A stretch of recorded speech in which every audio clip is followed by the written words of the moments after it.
자, 오늘은 지리산 9화 리뷰를 해보도록 하겠습니다. 4가지 정도로 정리를 한번 해봤습니다.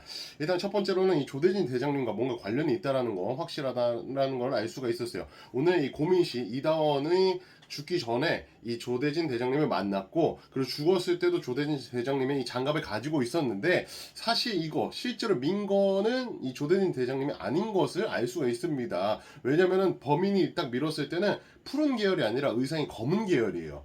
그리고 자신에게 불리했던 이런 무인카메라든지 수첩 같은 거 요런 건 들고 갔는데, 뭔가 이걸 밀어넣기 유리하다 싶었던 그런 조대진 대장님의 장갑이라든지 그리고 핸드폰에 녹음됐던 거, 그런 것들을 확인하고 마치 밀어 넣었어요. 그러니까 범인은 이 자신의 뒤를 쫓고 있는 이 조대진 대장님을 알고 있었던 건 아닐까라는 생각이 듭니다. 그래서 자신의 범죄를 그냥 뒤집어 씌우기 쉽겠다라는 생각을 했던 것 같아요. 뭐 장갑이라든지 핸드폰 녹음이라든지 정말 몰아가기 쉬웠잖아요. 그거 두 개만 있어도 이제 경찰에 데려갈 수밖에 없었으니까.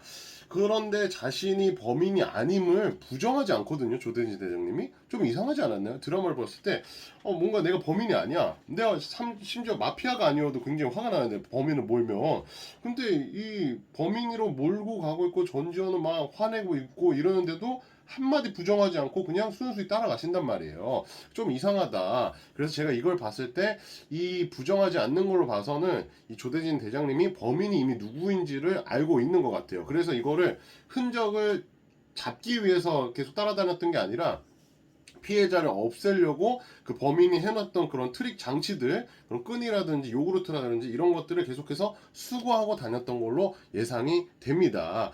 두 번째로 오늘 알게 되었죠. 범인이 이 실종자를 찾는 신호, 이 이강과 이 현조만이 알고 있는 그 방법을 알고 있어서 이제 더 이상 찾을 수 없게 막 혼란스럽게 하고 있음을 알 수 있었어요. 근데 이게 불행 중 다행인 게, 이 현조가 말을 하는 거를 이제 이강희한테 전달을 해줬죠. 그나마 그건 정말 다행이라고 생각을 합니다.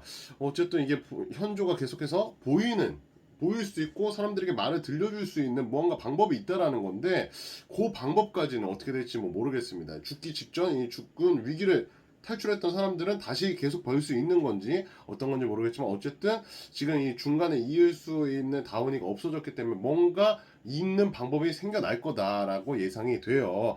세 번째로는 오늘 뭔가 이 정구영님, 오정세님이 조금 의심스러운 행동들이 몇몇 있었어요. 그렇지만 범인은 아니라고 생각을 합니다. 왜냐면은 조금 의심스러웠던 포인트는 뭐뭐 있었냐면, 연인 사이로 굉장히 잘 지내는 것 같아 보였는데, 이 부모님이 보고 싶다라고 했나? 그 얘기를 했을 때 굉장히 뜸을 들이고 뭔가 고민이 있다는 것 같이, 그러니까 생각이 깊어지는 것 같은 모습이 좀 있었어요. 그러니까 흔쾌히 간다라고 했는데, 봐야죠라고 했는데 물 가져온다고 하면서 굉장히 그런 약간 찝찝한 모습을 남겼고, 그리고 조대진 대장님이 이게 범인으로 몰렸을 때 감싼다거나, 그리고 이게 이번에 다운이가 죽은 거는 이강이 너 탓이다, 전전 너 탓이다, 이렇게 몰아간다거나. 하지만 왜 범인이 아니라고 생각하냐면, 이 레인저들이 다원이의 핸드폰을 찾았을 때 그거를 범인은 보고 있었거든요. 그 핸드폰을 찾고 있는 모습을. 그리고 이거 무전도 이 받았으니까, 구형이가 받았으니까, 사무실에서 이강이랑 함께 있었으니까, 그러니까 또 다른 공범이 아니고서야 범인의 확률은 사실 없을 것 같다는 생각이 들었습니다. 그리고 마지막 네 번째, 그러니까 범인은 누군가, 제가 생각했을 땐 오늘 이제 검은 다리골 마을이라는 게 좀 이제 나왔어요. 이야기가 지금까지 나오지 않았는데, 예상을 했을 때는 그래서 이 범인은 검은 다리골 마을 출신의 그런 뭐 생존자일 것 같다라는 생각이 들었습니다. 조대진 대장님이 이제 자신은 이제 이 레인저라는 일이 사람을 살리는 일인데 죽은 사람을 더 많이 보는 것 같다라는 이제 그런 회의감이 있는 그런 이야기를 했고, 그러면서 이제 자신이 이 양근탁에 돌아왔다, 그러니까 이 분이 돌아왔다, 산으로 돌아왔고 산신을 또 놓아할 것 같다, 이제 그런 이야기를 해요. 그러니까 검은 다리골 마을 일을 잊었냐라는 이야기를 하거든요. 이 양근탁에게, 그 예전에 그 책임을 지고 물러가셨던 분이. 그니까 여기 뭔가 일이 있었다라는 거죠. 어쨌든 그 일이 무슨 일이었는지는 이 유튜버인지 BJ인지는 잘 모르겠지만, 요 분을 통해서 검은 다리골 마을 사람들이 이 사건인지 사고인지를 통해서 사람들이 다 죽었던 걸로 이제 보여집니다. 아마도 제가 생각했을 때 그 양근탁이라는 사람의 욕심으로 뭔가를 이렇게 진행하다가 이 사고를 당한 게 아닐까라는 싶어요. 그러니까 유튜버가 마지막에 이 귀신에 홀린 듯 해가지고 막 도망가는 모습이 보였고, 그리고 산신제 관련돼 가지고 뭔가 이렇게 좀 이 귀신이랑 이렇게 좀 비슷하게 이렇게 좀 연관을 한다면 그런 거 비슷해가지고 이렇게 뭐 홀린 듯이 사고를 당한 게 아닐까라는 생각이 들거든요.